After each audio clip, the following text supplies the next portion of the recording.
wa Lendwellers Media, karibu leo tena katika kipindi kingine cha Zijue Senti Zako. Kipindi hiki kinakujia kwa ushirikiano wa Lendwellers Media pamoja na Toronto Legacy Services, na mimi ni mshauri wa elimu ya fedha niliyeidhinishwa na BOT.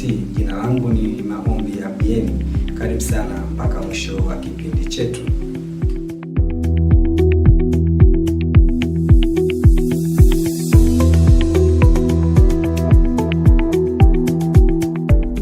Leo tutaenda kuangalia nini maana ya uhuru wa kifedha, yani financial freedom. Watu wengi huhusianisha dhana hii ya uhuru wa kifedha na kuwa na pesa nyingi sana. Uhuru wa kifedha ni hali au stage ya maisha ambapo mtu anaweza akaendesha maisha yake, kwa maana ya kugharamia yale mahitaji yake ya msingi kutokana na vipato ambavyo havimlazimishi yeye kwenda kufanya kazi au havihitaji uwepo wake kila siku. Ni hali ambayo mtu anaendesha maisha yake au gharama zake za kimaisha zinaweza zikalipwa na vyanzo vingine vya uwekezaji kama biashara, kama gawio zinazotokana na uwekezaji wake katika hisa au zile coupons katika bonds ambazo anakuwa amewekeza. Kwa hiyo katika stage hii mtu ana uhuru wa kuamua aende kufanya kazi au asiende, kwa sababu maisha yake sasa yanakuwa hayategemei tena yeye kwenda kufanya kazi ndio apate pesa ya kuendeshea maisha yake. Kwa hiyo uhuru wa kifedha ni hali ya kuweza kuwa na uhuru wa kuchagua nini cha kufanya na nini cha kuacha.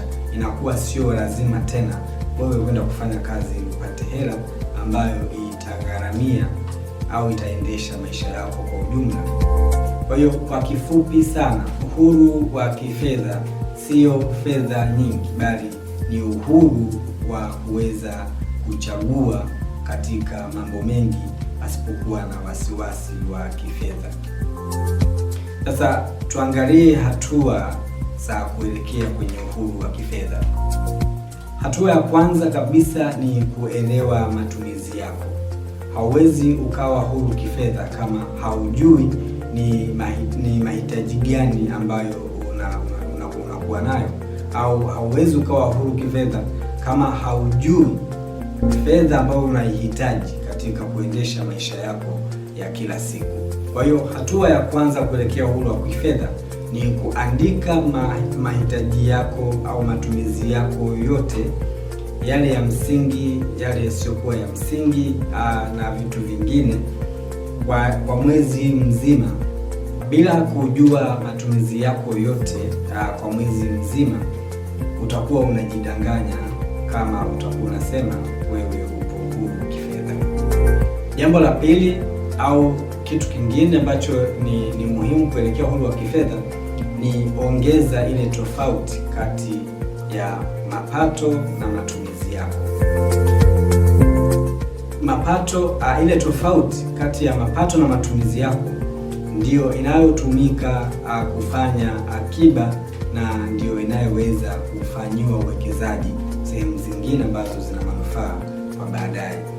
Kama ile tofauti ya mapato na matumizi yako ni ndogo, manake wewe utakuwa na kiasi kidogo sana cha akiba na ni ngumu wewe kuweza kuwekeza sehemu zingine.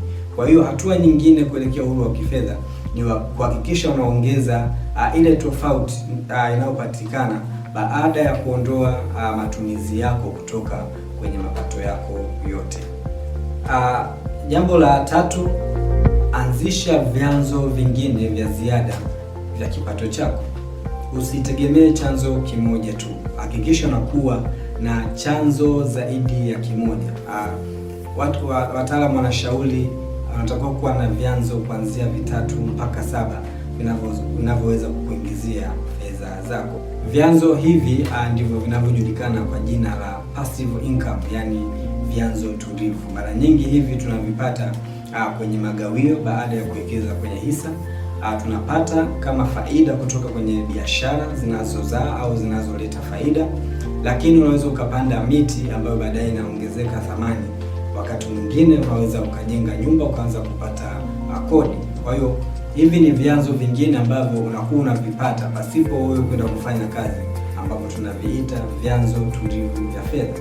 Kwa hiyo hatua nyingine muhimu kuelekea uhuru wa kifedha ni kuongeza vile vyanzo ambavyo havikulazimu wewe kwenda kuwepo au kwenda kufanya kazi, badala yake vinaendelea kuzaa faida siku hadi siku bila wewe kujua, na vinakuongezea utajiri kila siku. Jambo lingine ni uwekezaji wa muda mrefu.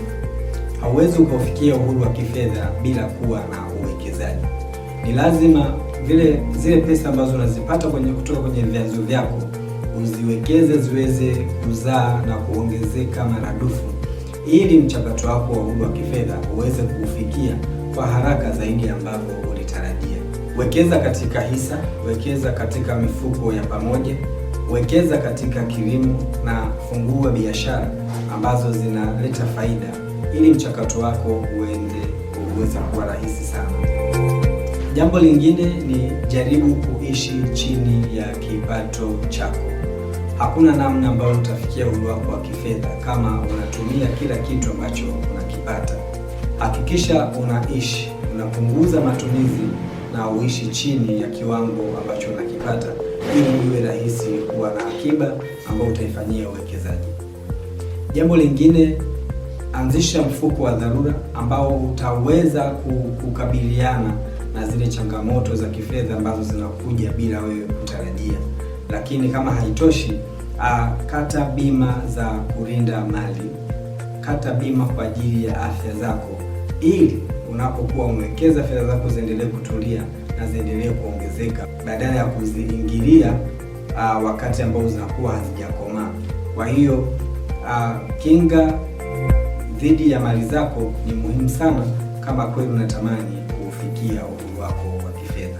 Sasa tuangalie ni viashiria gani ambavyo vinaonyesha kwamba huyu mtu amefikia tayari uhuru wa kifedha.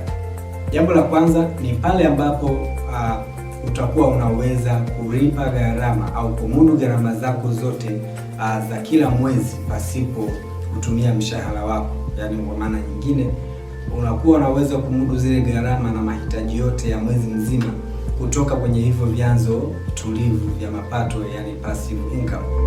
Ishara ya pili ni pale ambapo utakuwa na uhuru wa kuamua either uende kufanya kazi au usiende kufanya kazi. Ukishakuwa katika hali hiyo, basi wewe tayari una uhuru wa kifedha, kwa sababu hautegemei tena ule mshahara au fedha inayotokana na wewe kwenda kufanya kazi kuendeshea maisha yako. Badala yake unategemea vile vyanzo tulivu kuendesha maisha yako na kugharamia zile gharama zako za kila siku.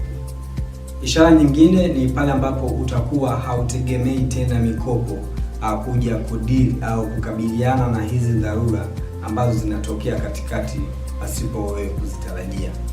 Jambo la nne ni pale ambapo utakuwa unaweza kufanya maamuzi yoyote pasipokuwa na hofu ya fedha. Jambo la tano, unaanza kuwa na amani ya moyo, unapata usingizi, hauna pressure za maisha kuhusu fedha, hauna wasiwasi na kesho yako, kwa sababu vyanzo vyako tulivu vinakupa pesa ambazo zinaweza zikakava mahitaji yako ya kila mwezi, na hautegemei tena mishahara au pesa ambazo zinakulazimu wewe kwenda kufanya kazi. Sasa nimalizie kwa kukukumbusha jambo moja. Uhuru wa kifedha ni safari ndefu, sio jambo la kufanya ndani ya siku moja. Mara nyingi uhuru wa kifedha huwa ni matokeo ya maamuzi madogo madogo ambayo unayafanya leo kwa ajili ya kuboresha kesho yako ambayo ni bora zaidi. Usisubiri uwe na pesa nyingi ndio uanze safari yako ya uhuru wa kifedha. Anza na hicho kidogo ulicho nacho. Endelea kurekebisha kadiri safari inapozidi kuendelea. Ongeza kiasi cha uwekezaji ili uweze kutengeneza vyanzo vingine vya mapato ambavyo ni tulivu, ili hatimaye maisha yako yasitegemee mshahara au pesa ambayo itatokana na wewe kulazimika kwenda kufanya kazi.